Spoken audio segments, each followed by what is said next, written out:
My name is Anna Mijatovic and I'm a student here at the University of Iowa. I volunteer here at the shelter and I try to donate food and toys whenever I'm able to. Ideally, I want to see all of them get adopted. I know that's kind of a hard goal to really attain, but each time I see a dog get adopted, it just makes all my time here and resources worthwhile.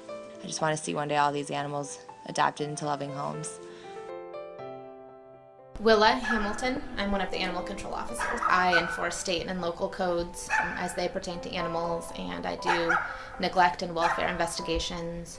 Currently, right now, we have about 6 dogs up for adoption. Right now is a really slow, very slow time of year where we don't tend to have quite as many dogs.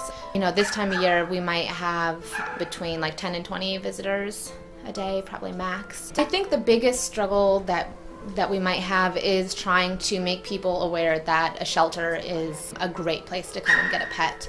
There's millions of dogs out there that are fantastic, wonderful dogs that just have the misfortune of being homeless.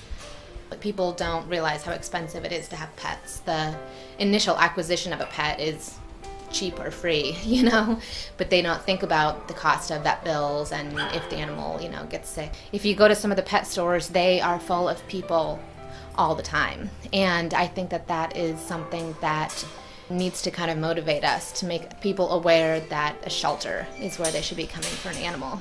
Everybody knows where the pet stores are, but do they know about the animal shelter and the benefits of adopting a dog or a cat from a shelter?